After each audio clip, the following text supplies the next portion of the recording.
Hey, everybody, it's Matt. This is the 10-Minute Bible Hour podcast, and we're on a little mini arc here trying to understand why Jesus was so angry and why he was righteously angry and justified in being angry about what was going on in the temple at Jerusalem. And we figured out that the ugly stuff that was happening here is almost certainly happening in the court of the Gentiles. And I think that has a lot to do with why Jesus is so upset. Stuff means stuff. Theology, bad theology in this case, is being communicated by the way the temple is being run, and Jesus is having none of it. We made pretty good progress on this stuff yesterday, and then I hit pause, and so we're just going to keep going right where we left off, right after my close personal friend, Jeff Foote, plays some music. All right, here we go.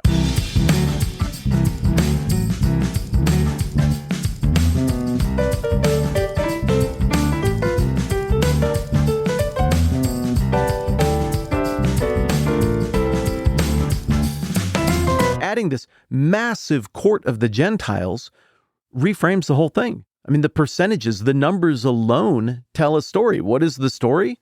Well, this temple, and maybe even the God who supposedly lives here, is a little more interested in outsiders than it used to be.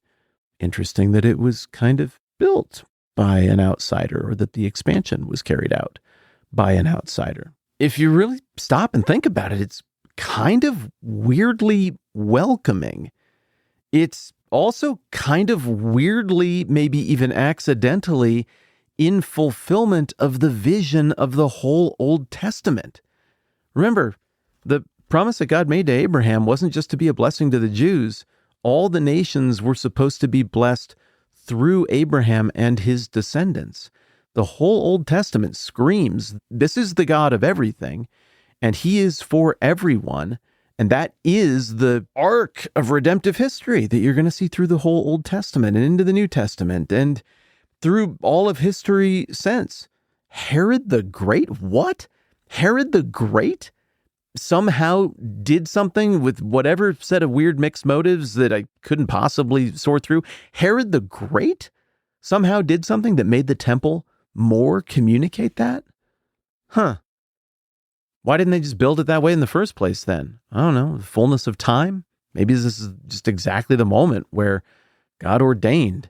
This is when this larger court needs to be built. Well, where would be the only place in the temple complex that I just described that would be big enough to have a livestock market? You couldn't put it in the Holy of Holies or in the temple itself. You couldn't really put it in the court of the priests. You couldn't put it in the court of the Jews. You couldn't put it in the court of the women. The only place on the compound that could accommodate this is the court of the Gentiles. So the one place that screams hospitality and welcoming to outsiders in fulfillment of what God said to Abraham all the way back in the beginning in Genesis is cluttered up with all of this stupid stuff. And it smells like turd. And it looks cheap and bastardized and gross. That's what you see as an outsider coming to look at this place. Now, over the years, just as long as I can remember in kind of the Bible discussion, scholarship ether, I have heard that there was some sort of ruling that Caiaphas, the high priest, the guy who was in charge of the life of the temple during the time of Jesus, I had heard that he made some sort of ruling or policy change where he had moved the livestock market and the money changing from outside the temple complex. Some people think it used to be on the Mount of Olives, down into the temple complex. And this was a very recent change carried out by Caiaphas. I've heard it so much that I guess I just assumed it was documented, but in preparation for our conversation today, I went and looked and I didn't find anything. I think it's possible that there's some source out there that I just didn't find, but usually I got tricks and I can find that kind of stuff if it exists. So maybe you know that this is an actual fact and that Caiaphas really had recently introduced some sort of new policy here so that this was kind of fresh and Jesus then would have been responding to this fresh change. But again, I can't find it. I think what is more defensible historically is to just look at the footprint of the thing. Before Herod's changes, roughly 15-ish years before Jesus was born, there wasn't room for a livestock market. Maybe there was room for money changing, but probably not even that. There wasn't room for that in the temple area. So it would have had to have been somewhere else. Maybe there's documentation that puts it on the Mount of Olives or something like that across the valley. That would be nice because it would have made all the noise and the poop smells and the chaos and everything. It would have made all of that a far away, separate thought. It would have kind of kept the temple separate and holy. But after Herod made these changes, well, now all of a sudden there is room for this.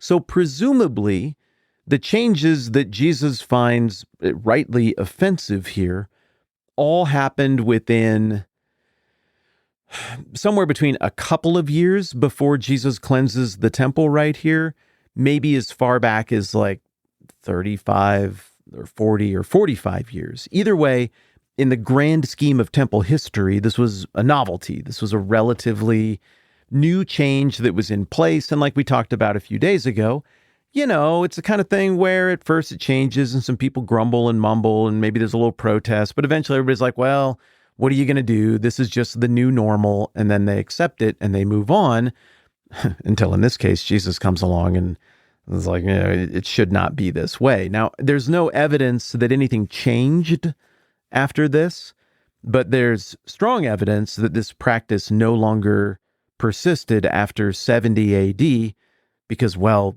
this entire temple complex got wrecked in 70 AD and none of this was happening after that. So it was pretty short-lived no matter how you slice it.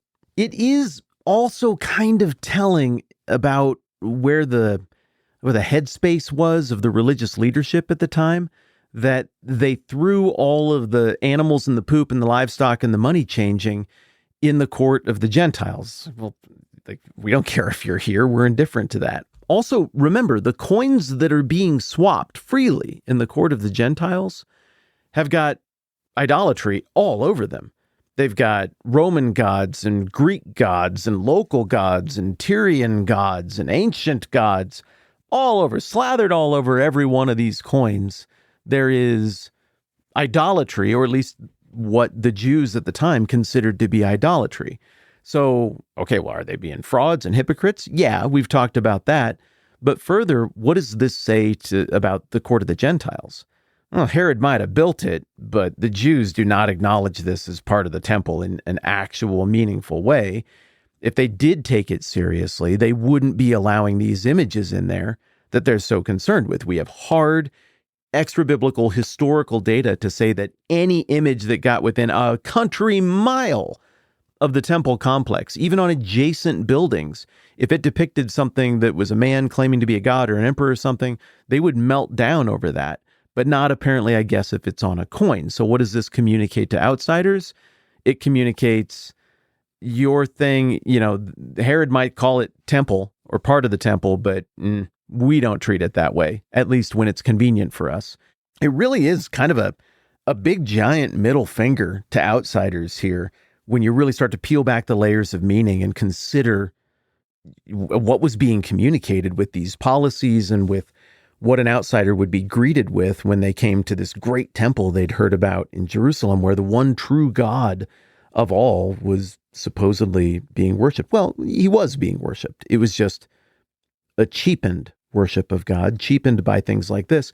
And I'm not out on some kind of theological limb here making a statement like that. Like, Matt Whitman went to college once, and I read a couple of books and a tweet one time, and I decided that they were worshiping God wrong. No, I mean, Jesus, the guy for whom the religion is named, is saying you're doing it wrong because he turned over their tables and made a whip and whipped them with stuff, which requires a lot of forethought, by the way. More on that later. Now, this cleansing of the temple is one of the anecdotes that gets recorded in all four Gospels. We'll talk about how those line up more down the road, I assume. But we get a little bit from each of the four Gospels about why Jesus is so upset. In John, there's a whole lot of emphasis on this is my Father's house, and Jesus has great zeal for that house. That's clearly part of the equation.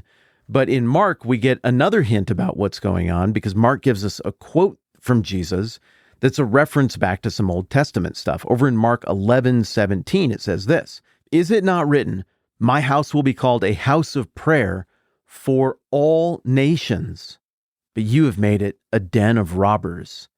That's a nod to Isaiah 56:7, which is one of the really important passages in the Old Testament on that theme that we keep talking about, that this is supposed to be for everybody. "These I will bring to my holy mountain and give them joy in my house of prayer, for my house will be called a house of prayer for all nations." And then he's also referencing Jeremiah 7:11, which says, "Has this house, which bears my name, become a den of robbers to you?" It's a reference to the morally decrepit attitude toward God and the temple toward the very, very end of the southern kingdom of Judah before they were judged by God using the Babylonians. So in Mark, we get more of a sense of what Jesus is upset about. We have to read between the lines a little bit more in John, but Mark just overtly spells it out. Well, there it is again. This place is, if it's working right, the temple is something that is a beacon to all nations for people to understand that this is the God of all things, not another cheap, local, regional, made-up, wood-carved, ethnic God. This is the God, the maker of all things, the I am, being, essence, power, omni-everything. And he's for you, outsider. He's for you, traveler. When the temple is going right, the temple is communicating that to everyone. It's God's vision of the kingdom. When the temple is going wrong, see Jeremiah 7:11. This is an exploitation. This is a control mechanism. This is an exercise in missing the point. It happened in late stage southern kingdom of Judah, and it's happening again here in late stage southern province of Judea. And like I mentioned a minute ago, just 40 years after this temple cleansing from Jesus, the whole temple is going to be taken apart brick by brick in the greatest calamity ever in the history of the Jewish people since 586 BC, when Nebuchadnezzar took apart the last temple. I think Jesus is in part mad because he is here to not just bring the gospel to the Jews, but to the Gentiles. He's initiating this new moment, this new epoch in redemptive history, when in the fullness of time, the whole thing goes global.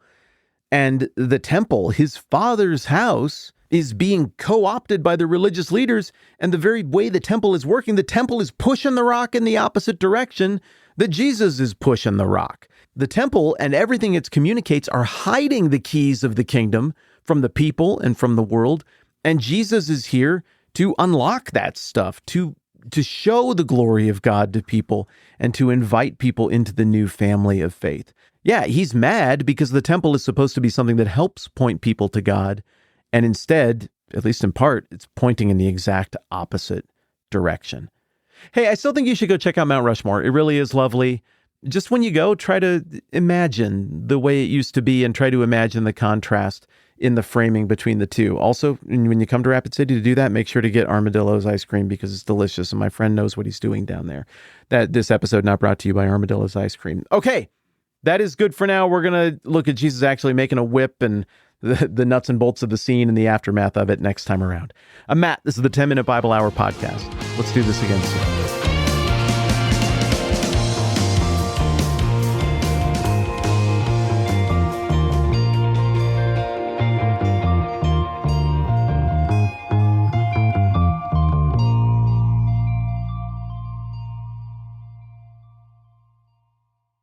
Hey, Matt's daughter here. I just started college, and I was happy to find that a bunch of my friends who I met there like this podcast. So apparently it works on college students. So if you know any college students, maybe recommend this to them. Thanks.